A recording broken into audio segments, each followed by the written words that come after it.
Erotophobes and spooky boys. Desensitize yourself to the crushing feelings of impending doom. Review the unique anatomy of your own melancholy. And thank your adaptive human evolution for helping steer you clear of perilous situations, such as ordering a pizza over the phone. Because it's time to talk Tull to me.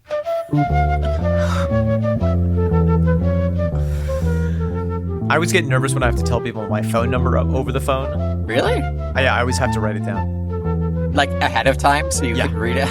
Yeah. Bizarre. Welcome back. I am Omen Sade. And I am Nick McGill. We are Feckless Momes. And this is Talk Tull to Me. A lengthy exposure therapy session in the treatment facilities of prog rock, in which nyctophobic Nick and ornithophobic Omen attempt to diagnose the mood disorders of every single track that long-suffering rock band Jethro Tull has ever produced. We will take copious notes on the babbling of Martin Brainwave Barr, have a panic attack over John Peter Vitesse's vestibular system, and delve into the de-individualization process of David Principle of Parsimony Pegg. All of this we will do, and yet more, if it means we can free ourselves from the flute fixation that is the inevitable result of overexposure to Ian Agoraphobia Anderson. Wow. Yeah. Wow. Practice saying that one out loud. Very good.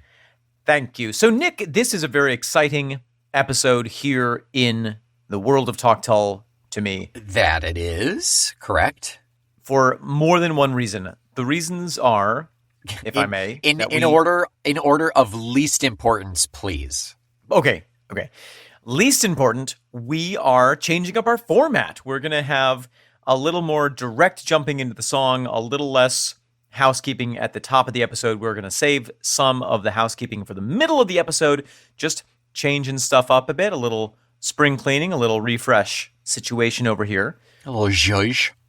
More excitingly, Nick, we are starting a whole new album. That is right, ladies and gentlemen. We are on to the Broadsword and the Beast album number 14 by Jethro Tull. Lucky 14. Lucky 14 came out in 1982, still before you and I were born. Yeah. But we are in our 80s. We're going a little bit more into our prog folky art sound here. I think you and I were discussing prior to this, and we've had a bit of a discussion in the Discord leading into this album, really mostly talking about kind of Broadsword is the great tectonic shift, it seems, in Tull fans. Yes, totally. Everyone is invested, even into A. Most people are really happy with A, but for some reason, Broadsword is where we start losing people. Or gaining new people. Fair enough. Or just the fact that people are less likely to see their albums as a grand, perfect album. You know, we're starting to see like people picking songs, picking and choosing, and seeing more fault in the albums. Yeah. Well, everyone's a critic. It's true. It's true. Including our critics. We have a little bit of a personnel shift from the previous album. We have retained the services of Mr. Ian Anderson, correct, Martin Barr, David Pegg. And that's it. We've got two new folks joining. Well, one new and one not so new, actually. We have on drums, we've got Jerry Conway taking the place of Mark Craney. Mark only lasted for one round. Indeed. And coming back, not a Tull alum, but an Ian Anderson alum, we got PJV, Peter John Vitesse, coming in on backing vocals, keyboards, piano, and synthesizer. We saw him last on Walk Into Light. Correct, Ian's exciting. First solo album. That is exciting. That was, oh gosh, when was Walk Into Light? I think it's later. Oh shit, yeah, it is. So wow. So PJV is actually coming back from the future because Walk Into Light is not until 83. So and this is 82. So that's kind of exciting, actually, thinking about that. I'm going to keep that in mind when I listen to stuff on here. To say it another way, we're working with Peter John Batiste for the first time. Right. And we'll see him again in the future.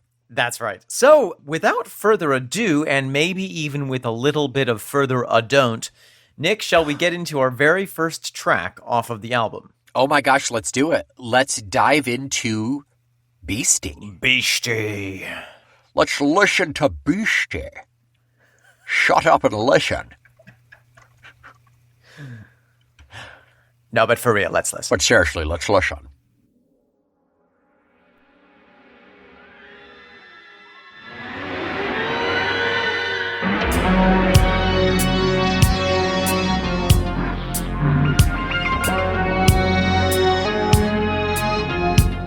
Beastie! What a ripper to open with.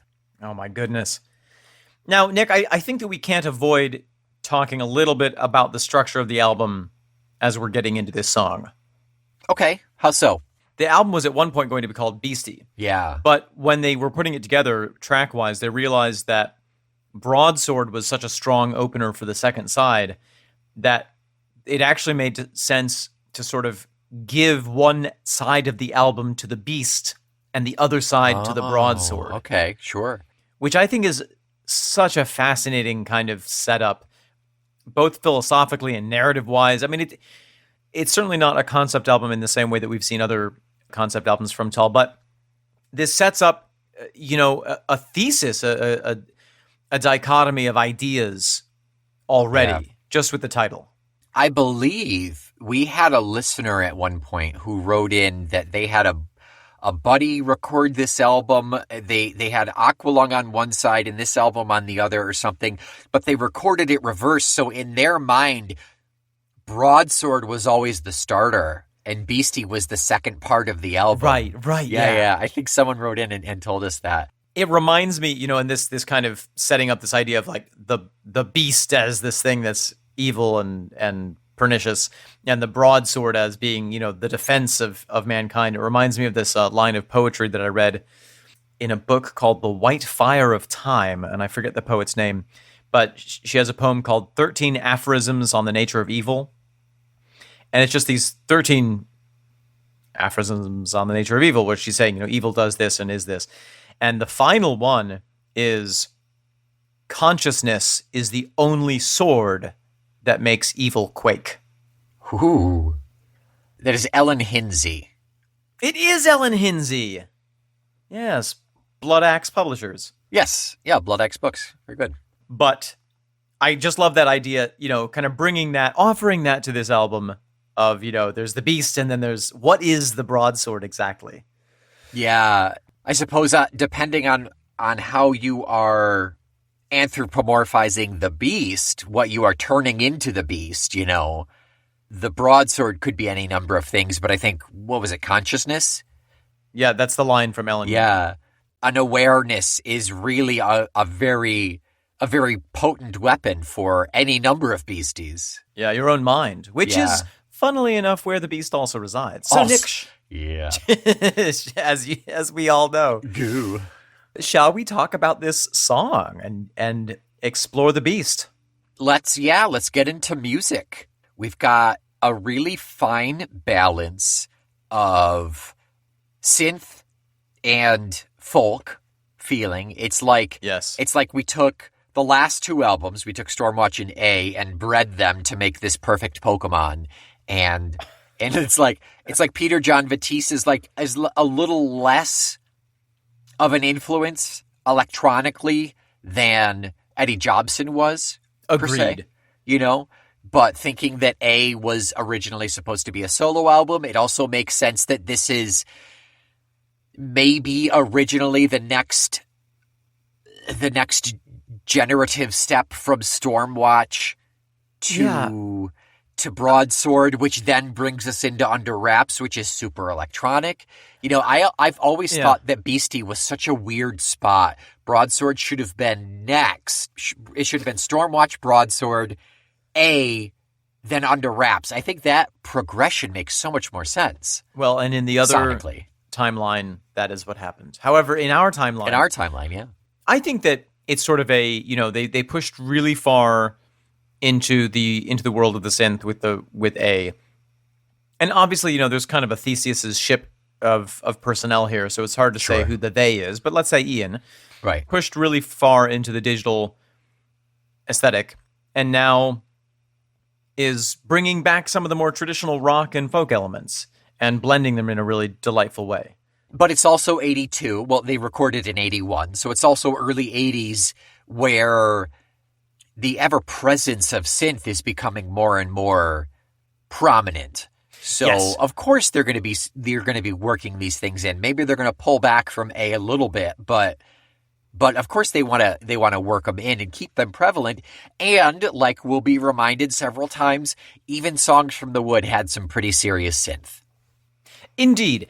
And, the opening of this song is a great example of synth being used in a very narrative manner. It's very nice. The opening of this album, of this song, is, I think of it as a digitally enhanced hellscape of sound. It really sounds like you're taking the evening train through Dante's Inferno, and it's just, these unearthly screams and this sense of doom and, this cacophony of suffering, and it's so cool. It's an 8-bit nightmare, or maybe 16-bit, but yeah. Maybe 16. Add one more bit, what'll it hurt? Just one more bit, you want it. There is an eeriness, particularly to that opening sound. There's like a little reverb or echo Very on unsettling. there. Yeah.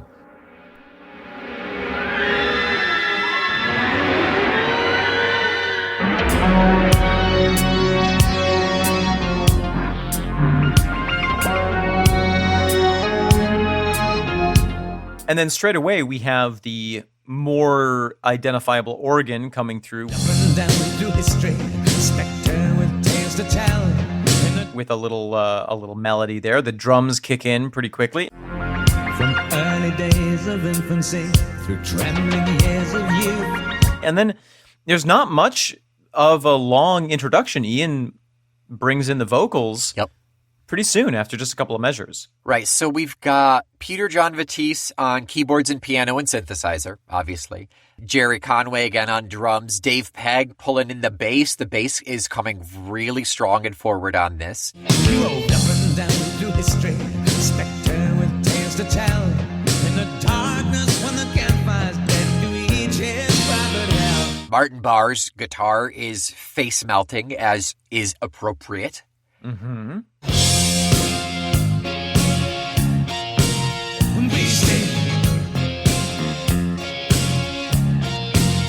Beastie. And Ian is also credited for something on this album called the Fairlight CMI. Yeah, what is that? I saw that credit. It's the computer musical instrument.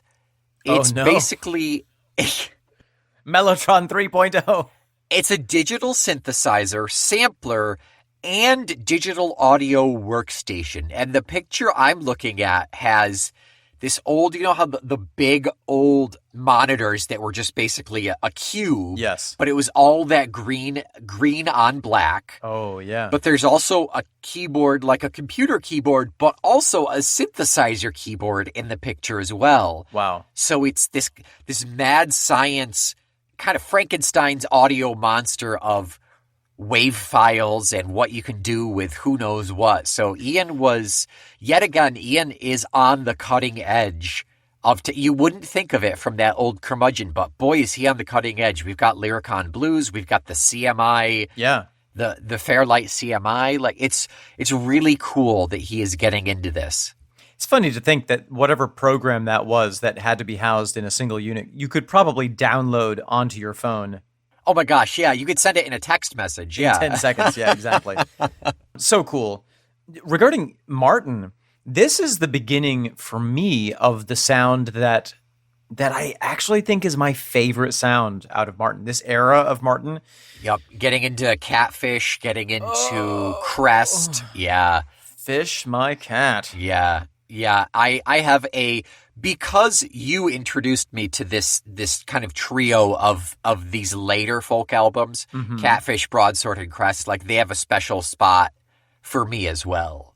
Yeah. I just love how, I don't even know how to describe it, but I love this sound that we are hearing already on this song from Martin. And this really, as soon as I hear this tone, and I don't know if it's because it's the kind of guitar he's using or what, but it transports me back to my youth when I first heard it, and it really gives me a very special feeling. It's that ripping electric that we're accustomed to. But it also, I don't know if it's the exact same thing, but because it's paired with this kind of newer synth sound, it sounds a little different. But I feel like there's like a freshness to it. It's not like same old Martin. It's brand new, amazing, still face-melting Martin. Yeah, hard to identify. It seems it's simultaneously very clean sounding, but also incredibly gritty. Yeah. It's like a nice, clean. It's like a pond pebbles that you would put in a fish tank. It's a sandpaper that hasn't yet been used. Fresh, 80 grit sandpaper, just ready to do what you need it to do. My heart. It's in some sort of a common time. It's not a really complex time signature, although we do have some really fun moments of syncopation. Yeah. Got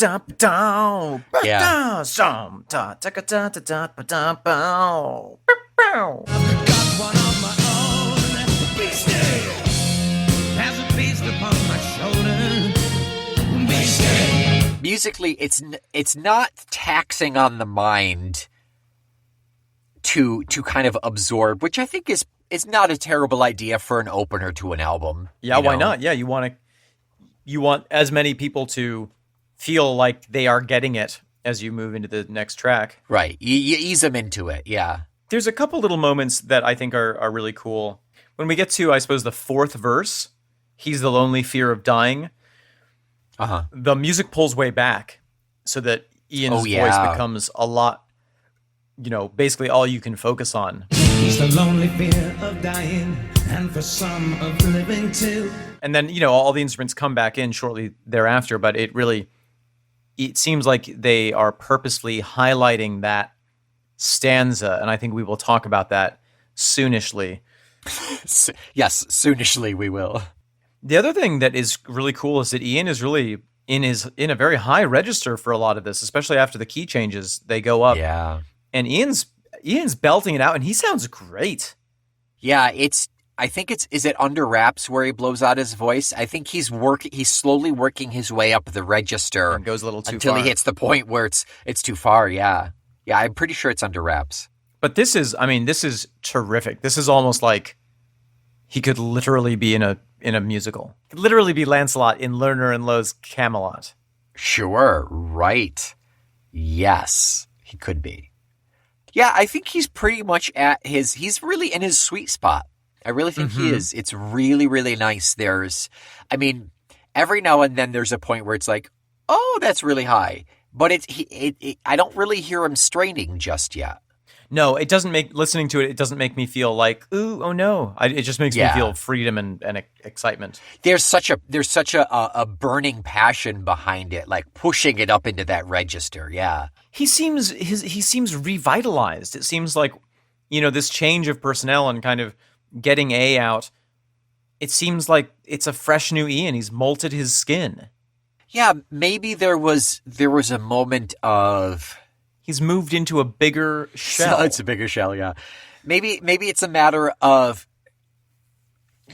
I don't know. I mean, I don't want to say like he saw his mortality where there was this moment of like, listen, this has to be a Tull album or else. But I mean, maybe there was this kind of like his life flash before his eyes, so there's a new appreciation for what he has. I don't know, like 100% speculative.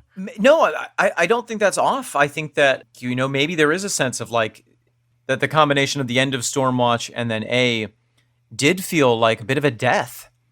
And he's escaped death. Not today, Satan. Not today. When you think about it, in 2 years between 79 and 80, like you said, Stormwatch and A lot happened. A lot happened that for any other band could very well have been a death knell. bands as good as Tull have been broken up, have stopped for less. Absolutely, yeah. But Ian persevered with the assistance of Eddie Jobson and Terry Ellis and us, frankly. And us. I mean, we haven't gotten the thank you email, but I know it's coming. It's coming. Any day now. Speaking of emails and thank yous, Nick, shall we take a little moment to do our housekeeping, now to be found in the middle of the episode? That was the best segue I could ever think of. Mary, Marley, if you will. And Marley. I'm sorry I'm late. It took me a while to find the new part of the episode. It's okay, Mary. We just got here, so it's fine. I mean, you're actually perfectly on time. So. Oh, I left me wig on that tree. Oh, is that what that is? I thought it was a dead animal. No, I thought it was a bird's nest. Oh, It's got eggs in it from before when I was doing the shopping. Oh, thank you so much, Mary. I thank you for this printout that you have here. yeah, greatly appreciated. Thank you so much.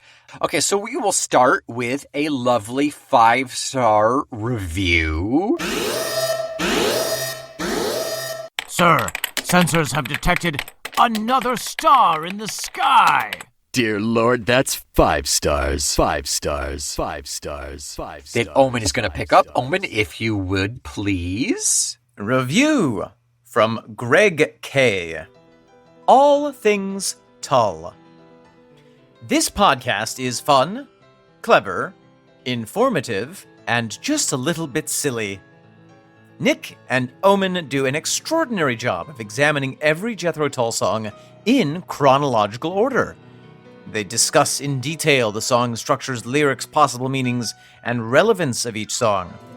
I've been a fan of JT for nearly 50 years, and yet these young men manage to surprise and to delight me with new information or a fresh look at songs that Ian penned long before they were even a glimmer. They bring a good dose of humor to their presentation and are always supremely entertaining. Highly recommended.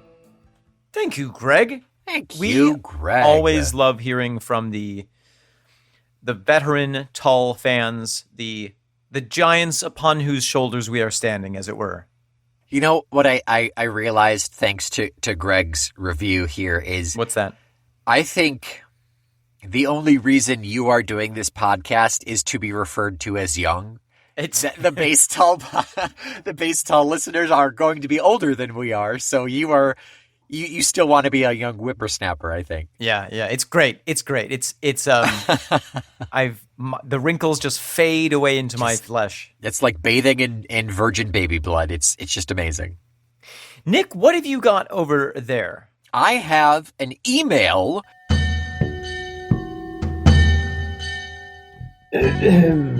Your emails, sir.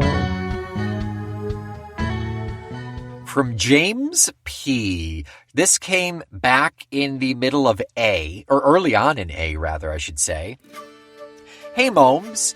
Yesterday, I was listening to your episode on Fylingdale Flyer while driving to a Martin Barr concert. Oh, jealous. And I thought I should drop you a line to say how much I enjoy your show.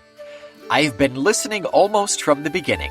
I discovered Talk Tull to Me as you were starting stand-up and have been a faithful listener ever since. Wow. I look forward to weekly drops and always keep an unplayed episode in reserve just in case I find myself in a podcast emergency.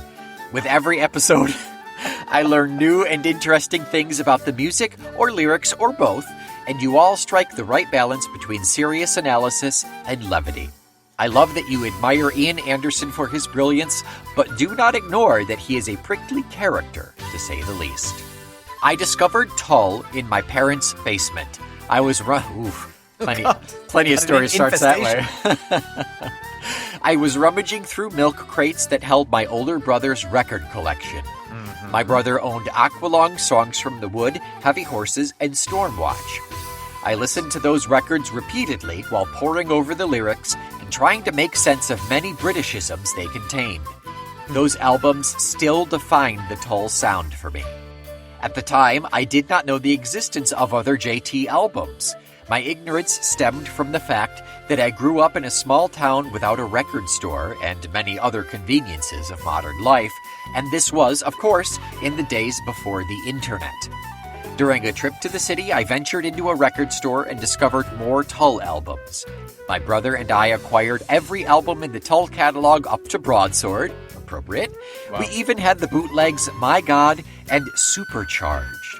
A few years ago, a flood destroyed the whole collection, and I miss those records dearly. Ouch. That was a journey. That's that ended in heartbreaking. a sad tragedy. A sad ending to the tale.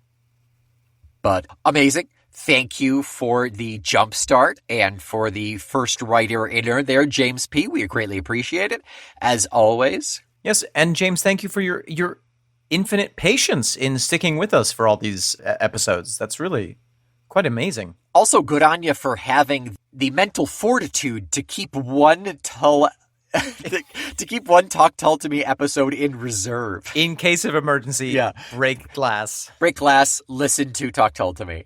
Amazing. Thank you so much.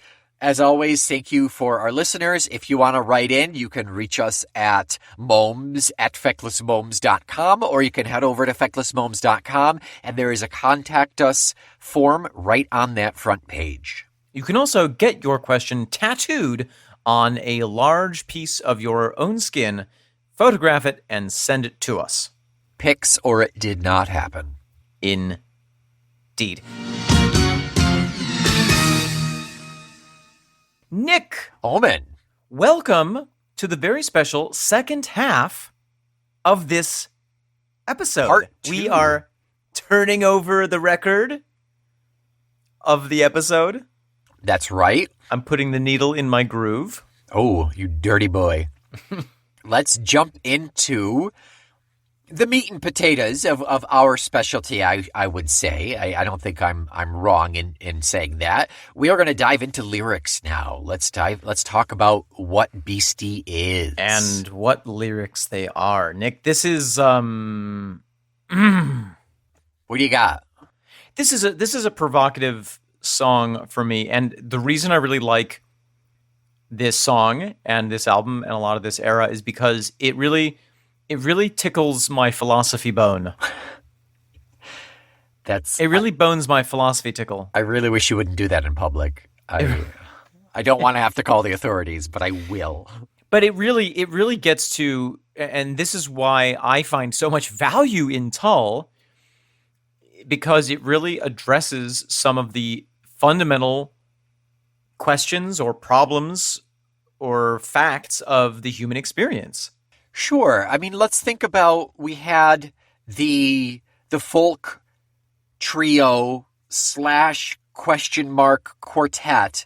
Yep. So we had Songs from the Wood, Heavy Horses, Stormwatch that were very environmentally aware, that were very much talking about climate change and things of that nature, which brought us into which was very surprisingly current event heavy. Topical, yep. Topical, yeah. Now we're getting back a little bit. We're taking a step back into what early Tull had, which was more kind of human experience, more general, more overarching, as opposed to something that was more laser focused. And I think that with this song in particular, and we'll see if this holds true for the rest of the album, but I think that for this song, we are really Ian is turning his gaze inward into the landscape of the human soul. Yes. From the early days of infancy through trembling years of youth, long murky middle age, and final hours long in the tooth, he's the 100 names of terror, creature that you love the least. Picture his name before you and exorcise the beast. From early days of infancy through trembling years of youth, long murky middle age and final hours long in the tooth. Here's the 100 names of terror, creature you love the least. Picture his name before you and exorcise the beast. So this song is all about the beast, quote unquote, Right. and his And it's a gendered beast, It is a he. referred to as a he. His pronouns are he, him, his. He, him, fear.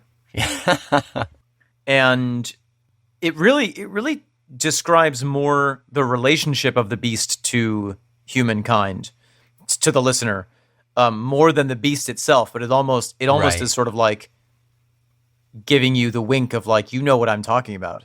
Right, exactly. In telling us, in describing that relationship between beast and man, he is therefore telling us who and what the beast is, right? Like the beast Yeah. is fear, the beast is badness, the beast is our Cro-Magnon Neanderthal lizard brain at times. Yeah. And I think it really is fear, and we skirt around it a couple of times. He's the 100 names of terror, the darkness when the campfire is dead, to each his private hell. It is the fear and I think you also nailed it with, it's the primordial fear Yeah. that as an evolutionary trait kept us alive for thousands of years. Well, I mean, even that second verse coming up, he refers to the beastie as a specter. Going back to the lizard brain, in the darkness when the campfire's dead, Yep, to yep. each his private hell. He roved up and down through history, spectre with tales to tell. In the darkness when the campfire's dead, to each his private hell. The darkness, we've mentioned that, particularly back in, I think, Songs from the Wood, how important a fire was. Yeah, because it's the only thing standing between early humans and the unknown. And as we are gifted with imagination, we as humans fill the unknown with everything that we're afraid of. And we Yeah. are experts at creating, I love the line, the ever-changing nature of the beast. You can witness now the ever-changing nature of the beast. Beastie! Human beings always have fear, and as we have evolved, what we are afraid of changes to a Sure. certain extent. Absolutely. There's the human condition, there's always something to be afraid of, whether it's logical or not. Back then, it was the campfire going dead. If your campfire goes dead now, you go in the house. It's not scary. But you worry about inflation. You worry about nuclear war. You worry about any number of things that, even if they're not that likely, could happen. And that is our fear. Or you worry about, what happens if you have to speak to someone over the phone? Every generation has a new crop of fears that arise based on their conditions. And I love this. I love these lyrics so much. There's so many fun things to look at here. I love in the third verse, we have kind of solutions for the beast. Things that you could do. Yeah. You can wear a warmer sporin. If you wear a warmer sporin, you can keep the foe at bay. A warmer sporin, and a very nice a very nice reference to Little callback. Stormwatch. Yep. And, and I think in this case, there's, of course, the silliness of like, yeah, keep your junk warm, I guess. But I think it's also like, you can make yourself comfortable, Sure. and that will help separate you a little bit from that yawning gulf of terror that surrounds us at all times. But it's not going to get rid of it. Sure. Mentally, if you are in a safe space, you will be more comfortable. You will be happy. If you're out in the cold, you're going to be more uncomfortable and maybe more defensive or more wary. Right. Yeah. And you can pop those pills and visit some psychiatrist who will say, there's nothing I can do for you. Everywhere is a danger zone. Yeah. And I love this line so much that you go to the psychiatrist and the psychiatrist says, I'd love to help get rid of it, but I've got one of my own. Oh my God. You can pop those pills and visit some psychiatrist who'll say, there is nothing I can do for you. Everywhere's a danger zone. I'd love to help get rid of it, but I've got one of my own. Beastie! Again, it's the human condition. We are human. It is built in. Right. And so Yeah. for me, this verse is very clearly saying you can dull a little bit the experience of fear, but you cannot get rid of it. So I want to, now that we're like halfway through the song I want to maybe take a different approach to this. Is this not is this maybe not like a predator-prey relationship, but is it maybe like a Dr. Jekyll, Mr. Hyde relationship? Interesting. So you're saying that rather than the beast being fear, the beast is the evil, the capacity for evil that lurks within each of us? 100%, that's what I'm getting at. Yeah, absolutely. Well, and isn't the scariest thing possible the fear that you could lose control and become an evil, destructive being or commit heinous acts?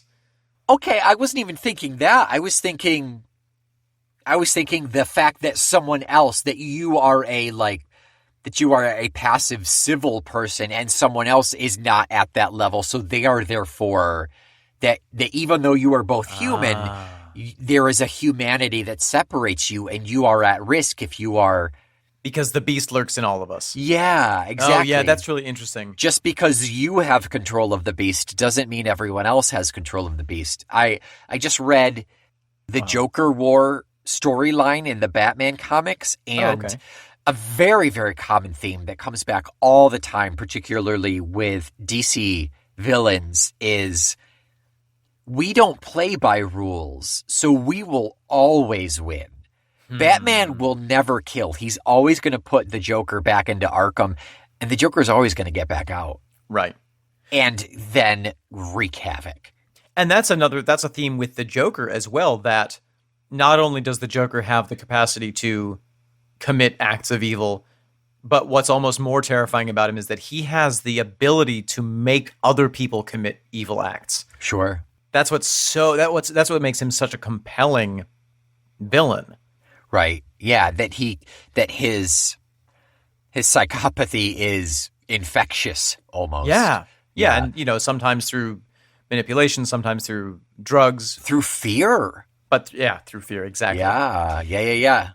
I think that's a significant point, about the beast or about Beastie, that it is, you could view it like a disease. It's like, everyone's sitting around the campfire, and even if you've got it under control, if the person next to you starts freaking out, that can lead to you losing control as well. Sure, right. It could very well be infectious. Yeah. Wow. Yeah, and I do like the idea of seeing it both ways, though, that it could also affect you as well, like you said, particularly bringing us into that next verse, which I think is also maybe the chorus. It's kind of hard to differentiate in this song in particular. There's a beast upon my shoulder. Yeah. I think I would say that that's the chorus because the tune changed a little bit. A little bit, right? So There's a beast upon my shoulder and a fiend upon my back. Beastie! Feel his burning breath, a heaving smoke oozing from his stack. There's a beast upon my shoulder, beastie, and a fiend upon my back. Beastie, feel his burning breath, a heaving, beastie, smoke oozing from his stack. So there's this ever-present entity that is instilling fear, causing panic, causing me to react in a less than humanitarian way, causing you to act for yourself as opposed to for the greater good. And I love that you said that it's ever present. A lot of this language kind of makes it feel like the beast is right behind you. At all times. At all times. Yeah. The beast is around that corner. The beast is under your bed. It's under your own sheets. Ooh. Yeah. It's lurking in your own heart. And for me, so we mentioned a little earlier on that in that final verse, the music drops out so that Ian's voice becomes really clear. Yeah. This is for me where I get literal goosebumps with this song because the reason that I think Ian is just so brilliant with all of this is that he paints you this horrifying picture of the beast, and then he gives you the broadsword to fight it.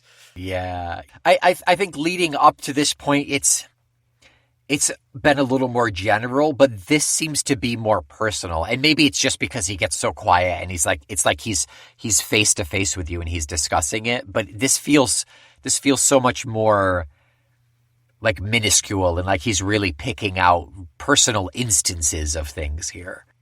Yes, he's the lonely fear of dying, and for some of living too. He's the lonely fear of dying, and for some of living too. Oh my gosh, we could do an entire episode just unpacking that line. Yeah. He's your private nightmare pricking. He just loved to turn the screw. He's your private nightmare pricking. He just loved to turn the screw. It reminds me of the Dementors from Harry Potter. Ooh, yeah, a little bit. Sure. They become whatever you fear the most. Yeah. So now we have the what are you going to do about it? The solution. So stand as one defiant, yes, and let your voices swell. Stare that beastie in the face and really give him hell. Beastie! So stand as one defiant, yes, and let your voices swell. Stare that beastie in the face and really give him hell. Beastie! Yeah, if he's always on your back, and he's always there, and he's always present, and you're always running away from him, he's always going to be behind you, and he's always going to be there. And the faster you run, the faster he'll pursue you. He's right there. So how do you do it? You turn around. Nick, this is what just gets me with this song, because it's so related to mythology, to human psychology. We've talked a little bit in the past about Joseph Campbell, the great mythologist Sure. of the past century. Taught at Sarah Lawrence before I went there. Oh, did he really? That's cool. Did you not know he taught at Sarah Lawrence? I did not know that. That was a big part of the reason I wanted to go there. That's really cool. Because he was there at some point. He was Okay. there. I was late. Fair enough. I was late. But he has this description, which I will probably butcher, and we actually heard a description of this at the Renaissance Fair at one point, but this idea that we are all pursued by this, I think Campbell calls it a dragon, but you can Sure, as easily right. say a beast. Sure. We're all pursued by this dragon, and it's our fear, and it's everything that we hate about ourselves in the world, and we run and run and run and run from it. And no matter how far we try to get away from it, it's always right behind us. And as soon as we turn and plant ourselves and confront it, we realize that it is our own bliss which has been chasing us this whole time. Huh. Not exactly what Ian is saying, but it's so closely related in a way. It's like Yeah. the only way that you can escape from this cycle of fear is to turn and face it. I think there's something to be said about that, because the whole basis of Campbell's work is nothing is original. It's all based on these bullet points that every story relies on. Yes. So Yes. so that's exactly the case here. And it's so poignant because it is these bullet points that affect the human psyche so perfectly. That's really well said. And the thing that's so exciting about Joseph Campbell's work is that he does comparative mythology. So he takes myths from cultures that had no contact with each other Yeah, oh, that's so fascinating. Yup. and pulls out these central images that are the same. Oh, I love that so much. And so, this sense of being pursued, I mean, that is really very, very much ingrained in our instinct, in our DNA. And for the entire existence of humanity, we have always had this problem of the beast and what to do about him. I'm going to be 50% self-serving right now and tell you, if you like 50% self-serving, 50% altruistic, and 50% bullshit. if you like the idea of cross-cultural mythological Venn diagrams, basically. Oh, you know I do. I know you do. I would highly recommend looking up Dirk Ashton, Dyrkashton, his Paternus trilogy, Paternus. Get the books, get the ebooks. If you want, get the audiobooks. I narrated them. Narrated by Nick McGill. Narrated by Nick McGill. But if that is your thing, like, oh my gosh, the amount of research that man put together to really create this story built on the fact that, yes, they all kind of overlap. Yeah. If that's fascinating to you, go ahead and check them out. That's really cool. And I feel like Ian is really tapping into the deep cultural imagery and miasma of European culture, at least. I started reading a Jules Verne novel called The Carpathian Castle. I thought you were going to say the Carpathian Catholic. Probably would have been very the Carpathian catheter. Oh. Ooh. And it's all about, well, I haven't gotten to what it's about yet, but the setting of it is this small remote town in the Carpathian Mountains where people are, like 50 years behind the time of everywhere else, and they're extremely superstitious.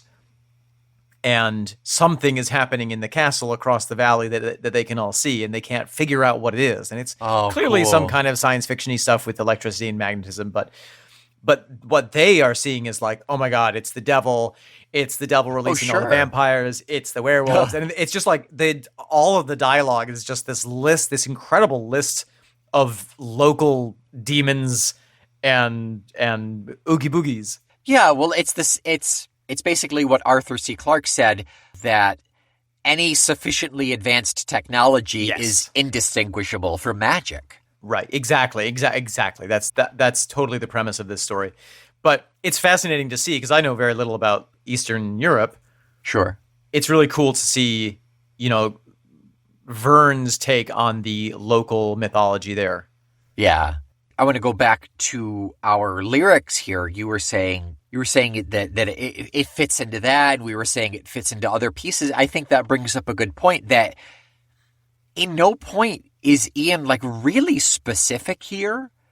He's super broad terms in general in the description of the Beastie here, that it applies. It can apply perfectly in any number of situations. It captures the vague feeling of dread that we all have at various points, where it's like, I'm afraid of something that I can't quite identify.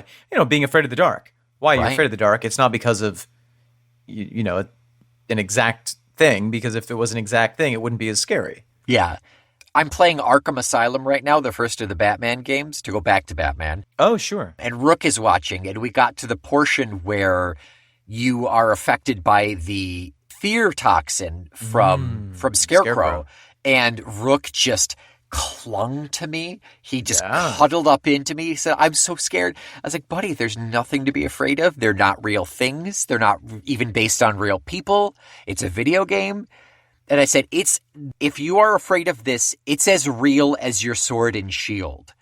And that's kind of how we teach Rook to face his fears. Like Ray says that he has laser beams, and every now and then we'll hear him walk into the bathroom alone, and we'll hear him go pew, pew, pew. And he's shooting his fears with his laser beam or something. I love that. It's amazing. And it's playing to the human psyche, and it's working on it's pushing those buttons that everybody has, regardless of the shape and the color and the impetus for that fear. There's always a button that is a fear. My button is a triangle. Is it? It's a pink triangle, isn't it? So, Nick. Oh, man. Let's talk fear. Okay. What is something that has scared you, that genuinely has terrified you the most in your life? I don't think it's a fear. Besides your electric bill. Gee. I don't think it's a fear. I think it's more of like a lizard brain thing. Like swarms of ants sicken me. Like physically, I'm repulsed by them, but it's not a fear. I think it's a lizard brain. Fear. I've got one. Do you know the legend of Bloody Mary? Yeah. Where if you speak her name in the mirror a certain number of times, and depending on the telling of it, it's a different number that she will appear in the mirror. And if in some versions, she'll reach out and grab you or whatever. Yeah. For whatever reason, when I heard that, I was at the age where it just lodged in my skull. Yeah. And is a permanent resident there. It has a rent-controlled apartment. Can't get it to move out. It's not moving, no. And it still affects me to this very day. When I get up, and it's funny that you mentioned Rook's lasers, because when I get up in the middle of the night and go use the bathroom, when I turn off the light and I know that the mirror is behind me, part of my brain always imagines some fearsome beastie coming out of the mirror to attack me. And I always... And it's become so habitual now that I barely even notice it, but I always do a visualization of some cool swords shooting out of my back, or me becoming a porcupine and the beastie getting impaled on my porcupine quills or whatever, That's amazing. Yeah. But that was a fear, that that used to really affect me. Yeah, as a kid, I would always open the shower curtain when I went to the bathroom at night. Oh, yeah. Always terrified me. Nowadays, I don't think I have anything terribly irrational. I will make a point of not looking in the bathroom mirror when I go to the bathroom at night. So I think that's like the closest thing to relate to Sure. it. I guess, I mean, the most I have is like minor superstitions, really. But it's not terribly a fear. It's not like, so I have this weird thing that I've had, I think, since college for some reason, where even though the legitimate superstition is you always put on your right shoe first. Oh, for I've some never reason, heard that. I don't know the origin of it, but for some reason I always have to put on my left shoe first. Oh, interesting. But I don't know the origin of it. If I don't do it, it's not like, oh, my day is ruined. But it's almost like a compulsion. It's muscle memory. I'm definitely a little OCD, I would say. We don't have any mirrors on an outside facing wall. That is a superstition as well. That's a doorway to something outside the house. Yeah, sure. Wow. We definitely have that. I don't know if that was terribly conscious or not, but yeah, I don't have anything terribly like irrational fears. I mean, I have a fear that Rook is not going to have enough money when he grows up, like because we have nothing and he has to take care of us. Sure. That is a very rational fear, but no, I think that's that is a primal. That's one of those primal fears of not being able to sustain your offspring. Gosh, yeah.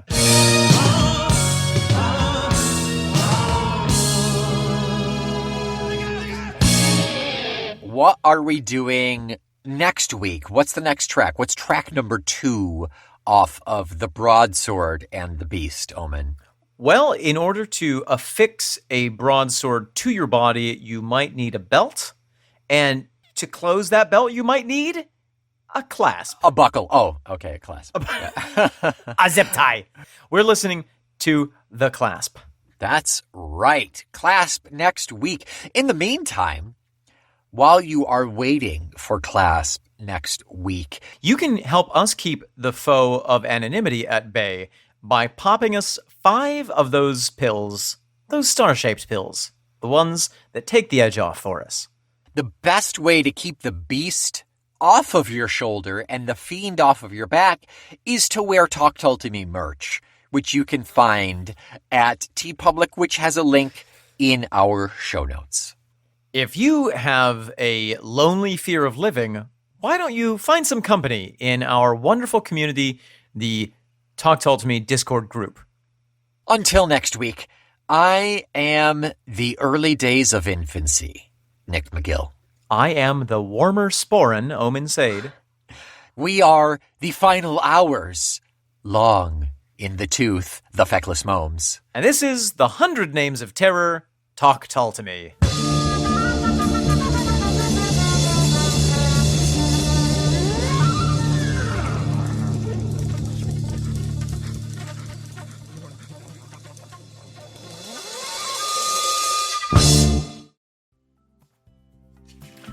Let's see. Next, do we have an E monster? A scare E monster? Yeah, that's me. Oh, wonderful. Okay, come on in. Come on in. Thank you so much for making time to see us today. Thank you so much for seeing me. I know it's a bit of a late appointment, but I just got out of school. I got bills to pay. Yeah. You know, that's great. We love to see our beasts who are motivated to work. You know, a lot of, as you know, a lot of the younger generation, they wanna haunt and hide. You know, they don't want to put the time in. They don't want to put the time in. That's well said. Oh, and you've dropped a tooth. Okay, I'll just set that aside for later. Yeah, that's part of the fear of losing teeth. It's a common nightmare of the humans. Wow, that's great. Good to know that you have a specialty. So I'm just looking at your resume, and I see that in your school that you recently graduated from, you got an A+ in vampirism. That's wonderful. That's true. The teeth that I have that are remaining are very sharp. They produce a lot of blood. That's great. And you did a 10-week intensive with the Kraken. That's true. I learned to hold my breath, and every now and then I'll get a tentacle to sprout. It's very terrifying. That's wonderful. You know, he and I go way back. We went to drowning school together. The stories I could tell. Did you? I would not call on that reference if that's the case. Okay. Good to know. Thank you.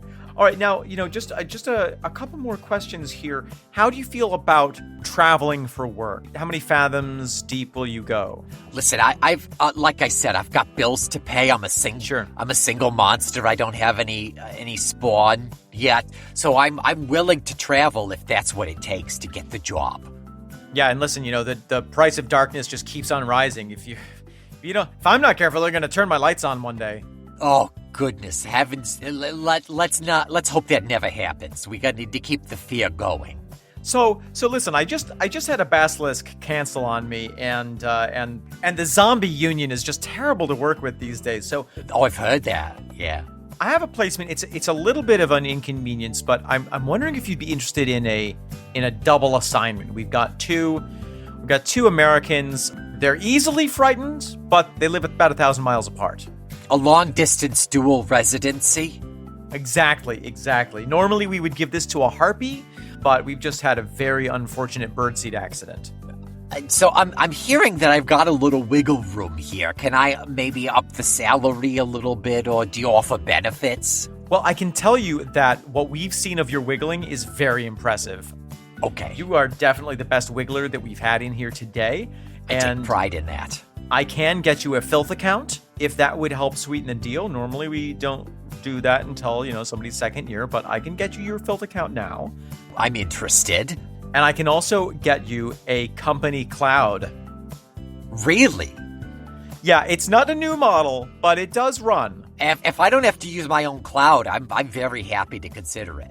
Let's listen. You know what? I think we can put together a package for you here that's going to be really exciting. And there's just one other thing that you need to know about this job, and this has scared a lot of people off. You know what? I'd like to say I'm very familiar with being scared and scaring, so I'm prepared for it. All right. I'm gonna write it on a piece of paper. Writing it now. Okay. Writing it now. I'm intrigued. I'm intrigued. I like this. There it is. I'm very excited. There it is. Would you like a cup of human blood, by the way? I'm titillated. Okay. If I need to do a spit take, it might be very effective. 1 lump of gristle or 2. I'm a no gristle kind of guy, if you don't mind. Good for you. Good for you. That's how you keep that figure. All right. So just go ahead and read that out for me. Are you kidding me? Does this say that Talk Tull to Me is a proud member of the Feckless Gnomes Audio Network? Call him the Hydra. Yeah, we've got another case on our hands. I'm sorry about this. I'm on. How dare you? I know I'm a fresh applicant, but I'm out of here. We'll take God. it. How we'll dare mail you your teeth. I thought you were professionals.